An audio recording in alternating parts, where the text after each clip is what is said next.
everyone.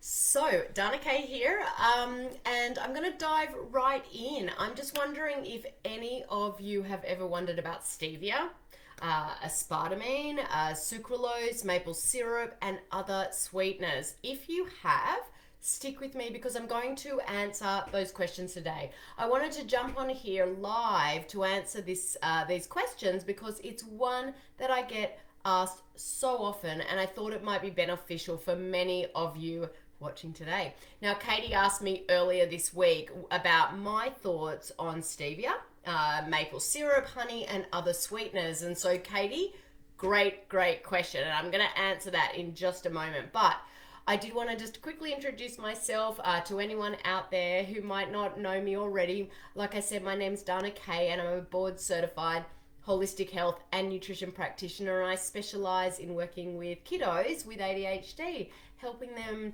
find natural solutions to reduce those ADHD symptoms. But also, my son was diagnosed when he was younger and was on a ton of medications, and we've been able to take him off those medications and reduce his symptoms, and he's thriving now. So for any of those tuning in today live, give me a thumbs up in the comments if you've ever wondered about which sweeteners are best and how to sweeten the foods that you're eating. And there are so many options out there that it's really it's really easy to get overwhelmed, as with everything. So I wanted to give you my thoughts. So let's start with stevia. Now, the US Food and Drug Administration has not approved stevia leaves or crude stevia extracts for use as food additives.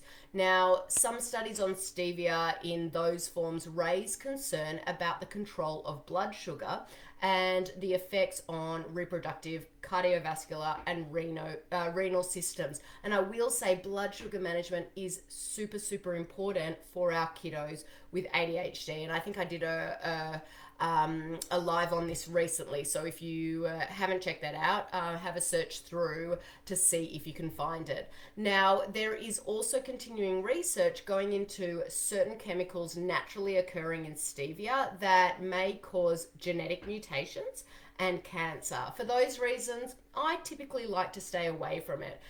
Definitely use it sparingly. Now, I also suggest you stay away from artificial sweeteners like aspartame, sucralose, xylitol. There are plenty of studies out there that show that these may increase weight, type 2 diabetes, metabolic syndrome, glucose intolerant, and inflammatory bowel disease. So definitely, we like to stay away from those as well. So be sure to check those labels before using packaged goods, medications, drinks, things like that. Some places that they can be hiding are in things like toothpaste, kids' vitamins, especially those chewable ones, diet drinks, salad dressing, candies, yogurt, cereal, baked goods, and processed snacks. So be sure to read those labels. So you're probably wondering, okay, well, what do I use instead?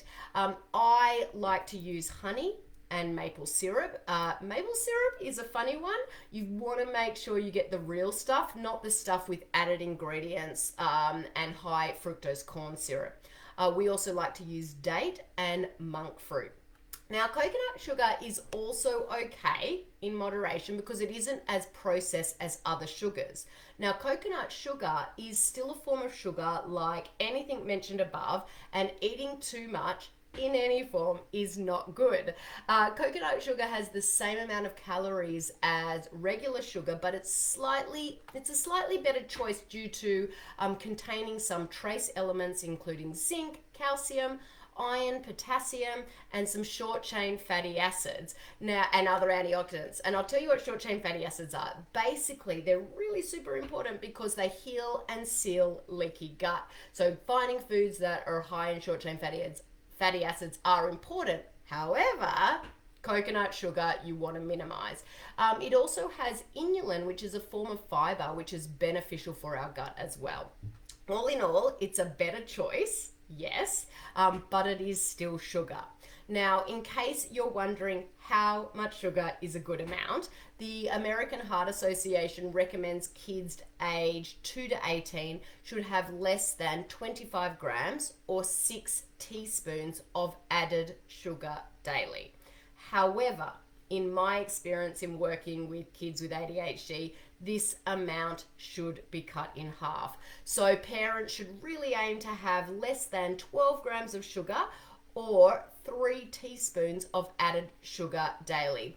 This does not include natural sugars found in fruits and vegetables. Yes, obviously there's a maximum amount of fruits that you want to have, but that's separate and doesn't include, it's not included in that total. So I'm going to repeat it, 12 grams of sugar or 3 teaspoons of added sugar daily. And those added sugar dailies should be focused on those natural sugars like honey, maple syrup, dates, and monk fruit. So, guys, I hope that this was helpful. As always, if you have any further questions, please pop them into the comments or send me a PM. I hope you all have a wonderful weekend, and I'll talk to you soon. Bye for now.